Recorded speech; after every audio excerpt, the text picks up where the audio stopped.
안녕하세요. 부자된 매직TV 시청자 여러분. 오늘도 이렇게 소중한 시간을 내오시고 제 영상을 시청해 주셔서 감사합니다. 오늘은 2023년 1월 18일 늦은 저녁 시간입니다. 오늘 나눌 주제는 국토교통부에서 발표한 국토부, 우리은행, 그리고 한국부동산원 전세 사기 방지를 위해 손 잡는다라는 내용으로 한번 말씀드려보고자 하는데요. 전세보증금 보호 위한 확정일자 정보 연계 시범 사업을 추진한다는 내용인데, 그럼 본격적으로 한번 알아보겠습니다. 국토교통부와 우리은행 그리고 한국부동산원은요, 전세 사기 피해 방지 및 가계대출 건전성 강화를 위해 1월 18일 수요일에 확정일자 정보 연계 시범사업 업무 협약을 서면으로 체결한다고 밝혔다고 합니다. 우선 업무 협약 개요에 대해서 한번 보시면요, 목적이 가장 중요하죠. 뭐든지요. 금융권 확정일자 정보 연계 시범사업 추진에 대한 목적이고요. 이관결 역할을 한번 보시면 국토교통부는 부동산 거래관리 시스템 제도 운영 및 시스템 총괄, 우리은행은 주택담보대출 심사 과정에서 확정일자 부여에 대한 현황, 확인 후 대출 실행, 이 부분이 주요 이번에 관심사인데요. 그리고 한국부동산원, 우리은행의 요청에 따라 확정일자 부여 현황 제공에 대한 부분입니다. 이번 업무 협약 체결은요, 전세 사기 피해를 예방하고자 국토부 등 관계부처가 발표한 전세 사기 피해 방지 방안이죠. 2022년 9월 1일 방안의 후속 조치라고 하고요. 현재 보시면요, 저당권 설정 등 등기는 즉시 효력이 발생하죠. 반면에 임차인의 대항력은 주택 인도와 주민 등록, 전입 신고를 마친 그날이 아니고요. 마친 다음 날 발생하고 있습니다. 그래서 문제점이 있었죠. 임대인이 임차인의 전입신고 당일 저당권을 설정하고요. 대출을 받을 경우 임차인의 보증금이 이렇게 이제 후순위로 밀리는 문제점이 있습니다. 아래 간략한 내용인데 대항력 발생 예시입니다. 우선 첫 번째, 확정일자가 부여되죠. 계약일. 그리고 두 번째, 임차인 이사 전입신고를 13시에 마무리 짓습니다. 이제 이렇게 되면은 대항력 요건이 완성되죠. 근데 문제점이 이제 이길 효력이 발생합니다. 그 다음날, 그러니까 12월 1일이 아니라 12월 2일 날 임차인의 대항력 효력이 발생하죠. 00시부터. 근데 여기서 문제점이 있습니다. 세 번째, 이제 두 번째와 네 번째 사이에, 그러니까 12월 1일 날 임대인이 담보대출을 16시에 오후 4시죠. 담보대출을 하게 되면 이게 이제 당일 효력 발생하게 됩니다. 그래서 이게 순위에서 밀리는 거죠. 대항력을 해당 효력을 발생 다음날 하기 때문에 이제 우선순위에서 밀리게 됩니다. 그래서 이때 이제 경매든지 이제 넘어가면 문제가 되는 거죠.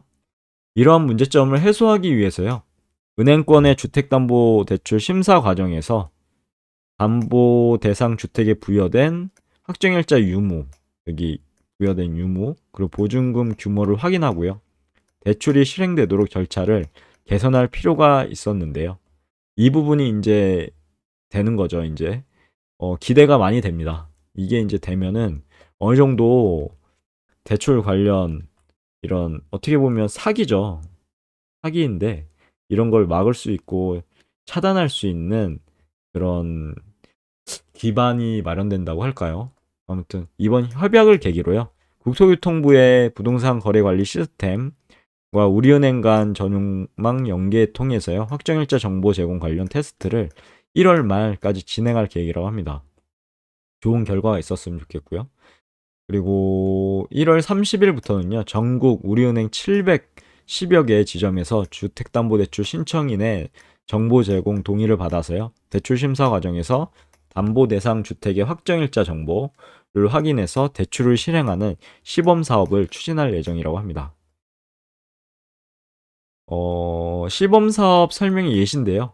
임대인과 임차인 간의 임대차 계약 체결, 매매가 6억 원, 전세가 4억 원이라고 치면요, 임차인의 대항력 발생 이전, 이제 임대인이 주택담보대출 3억 원 신청. 기존에는 이제 대출 심사 시에요, 은행은 임차인의 계약 내용을 알 수 없었죠. 그래서 임차인은 대항력이 없으므로 임대인의 대출 3억 원 가능했습니다.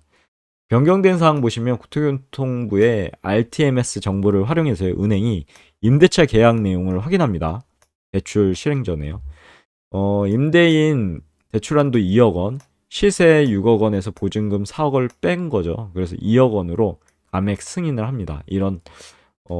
그리고 우리은행 대출 상품 적용 범위 등 세부 기준, 시범 적용에 대한 사항 마련해서 시행 예정이라고 하니까요. 이 부분도 머릿속에 넣어두시면 좋을 것 같습니다. 국토교통부 권혁진 주택토지실장은요, 그간 대항력 이길 발생으로 인한 문제 해소를 위해서요, 주택임대차 표준계약서를 개정하는 등 노력을 해왔다고 하고요. 이번은 이제 시범 사업을 계기로 임차인의 보증금 피해가 근절되고 주택임대차 계약 신고 제도가 조속히 정착되길 기대한다고 밝혔다고 합니다.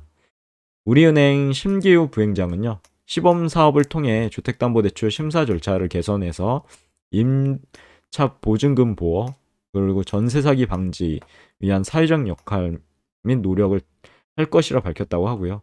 한국부동산원 유은철 부원장은요, 시범 사업이 성과를 거둘 수 있도록 차질 없는 부동산 거래 관리 시스템 운영, 관리를 통해 필요한 정보가 원활하게 제공될 수 있도록 적극 지원할 것이라 밝혔다고 합니다. 여기까지가 제가 전달할 내용이었고요. 오늘 국토교통부에 방문해서 보니까 이런 좋은 소식이 있어서 이렇게 부랴부랴 소식을 말씀드리고자 영상을 켰습니다. 아무튼 오늘도 행복한 하루, 그리고 오늘 내일도 더 좋은 콘텐츠 가지고 여러분들 찾아뵐 수 있도록 열심히 노력하도록 하겠습니다. 항상 봐주셔서 진심으로 감사드리고요. 오늘 영상 여기까지입니다. 이상입니다. 감사합니다. 좋은 하루 되세요.